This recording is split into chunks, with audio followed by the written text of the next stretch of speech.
In this video, we are going to see the topic under for the module 1, which is complex variable 1. So before into the topic under for the complex variable, so we must know that why the complex variable is required. Okay, it is essential for the mathematical background for the engineers and other scientists also, even for the mathematicians. Many mathematical concept could be clarified and with the help of your complex variable. Okay, complex variable theory will be used to clarify many mathematical concepts, and the complex variable theory is used in finding the solution of a problems of heat flow, potential theory, fluid mechanics, electromagnetic theory, aerodynamics, elasticity, and many other field of science and engineering. And then two-dimensional potential problems can be solved using analytic functions. Complex variable definitions.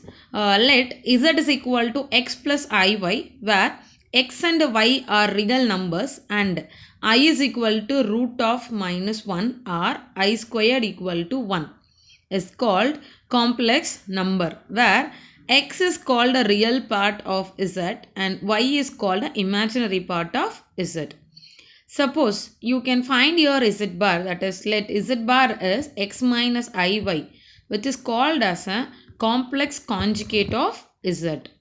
If y is equal to f of x is a real valued function, then w is equal to f of z is called function of a complex variable. So you can tell y is equal to f of x, generally how we will define as a real function.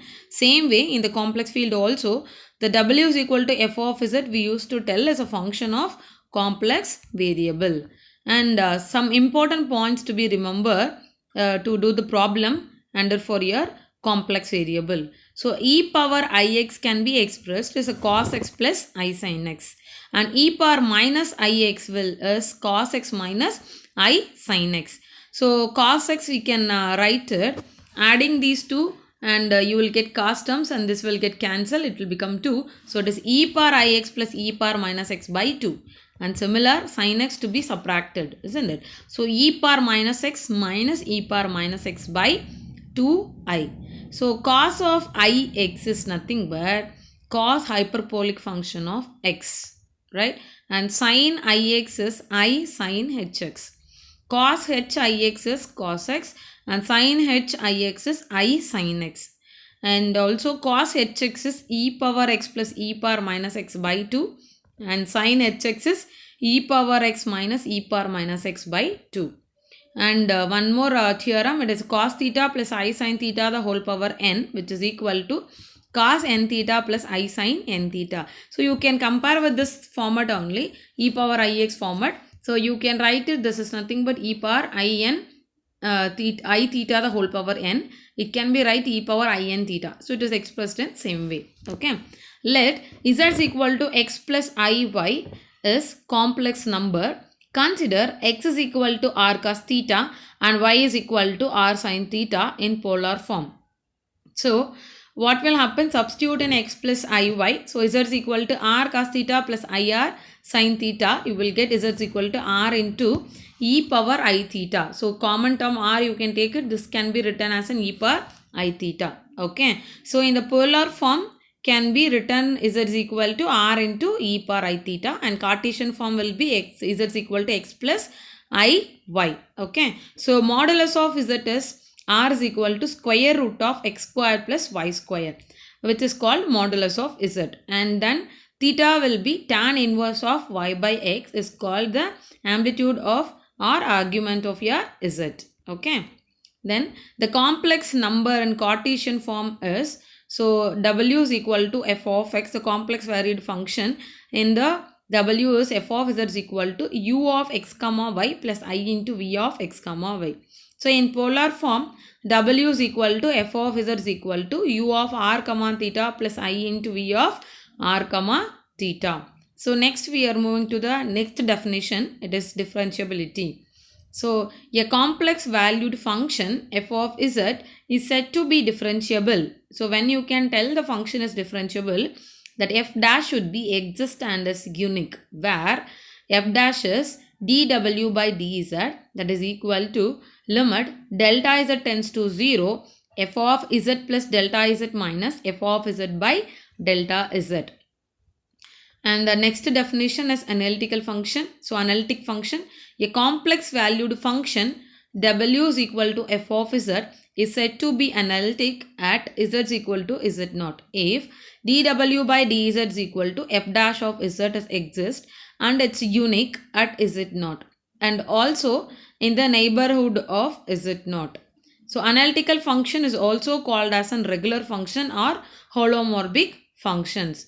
So when you can tell the function is an analytical function, it is nothing but at a point z is equal to z naught, here f dash should be exist. That means dw by dz should be f dash should be exist and unique at a particular point of your z naught. Then we can tell the given f of z function is an analytic function.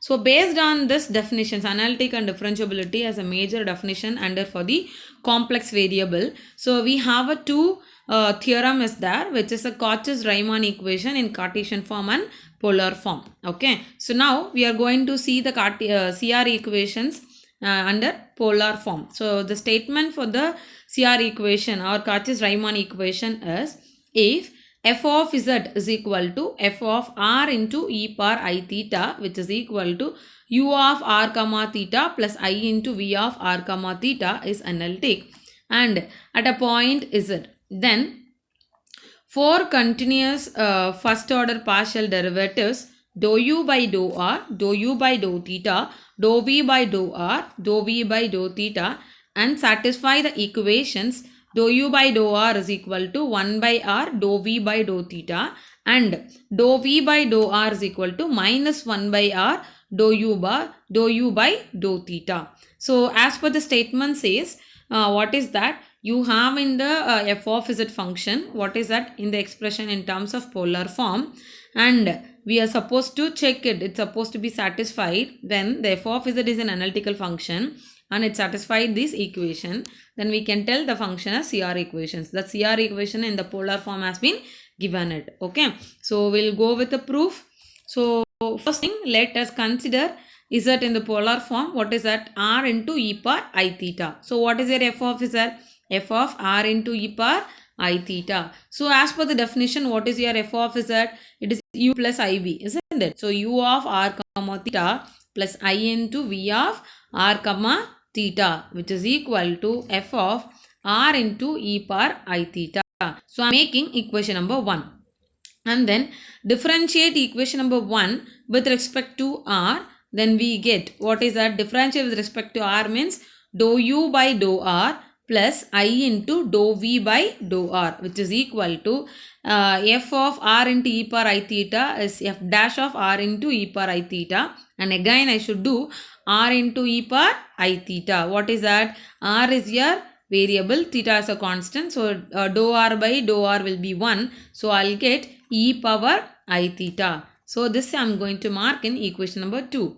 Again, what I'm going to do in equation number 1, differentiate with respect to theta. What will happen? Similar, dou u by dou theta plus I into dou v by dou theta, which is equal to, this will become f dash r e power I theta. Again r e power I theta, what is that I'll get? I'll be getting for, what is that? I e r already will be there, e power I theta, isn't it? So again, what I'm going to do that, this term what you have f dash of r into e power I theta and e power I theta alone I'm keeping is in bracket, taking out for IR. All the in multiple I'm writing separate in the bracket except that IR, because from the equation number 2 what we got in the right side, it is there inside this equation. So for that reason I'm going to make it like a separate bracket. I'm going to write equation number 3. Now equation number 2 in equation number 3 I'm going to replace what I got a result in equation number 2 in this equation number 3. So what I'll get? Dou u by dou theta plus I into dou v by dou theta equal to IR of, what is this? This is nothing but as per equation number 2. What is that? Dou u by dou r plus I into dou v by dou r. Okay. So now take inside for IR. So IR into dou u by dou r. I into I will be I square. Answer value is minus 1, right? So minus of R into dou V by dou R. Okay. So now you can equate the real and imaginary part in this equations. Okay. So what is that real part? Dou U by dou theta equal to minus R into dou V by dou R. And imaginary part, dou V by dou theta is equal to R into dou U by dou R. So in this equations, R to be taken to the other side. So here minus R to be taken. So I'll get dou U by dou R is equal to 1 by R into dou V by dou theta. And what is that? Dou V by dou R is equal to minus 1 by R into dou U by dou theta. That is nothing but UR is equal to 1 by R V theta and VR is equal to minus 1 by R U theta. So this is a CR equations under for the polar form. Thank you.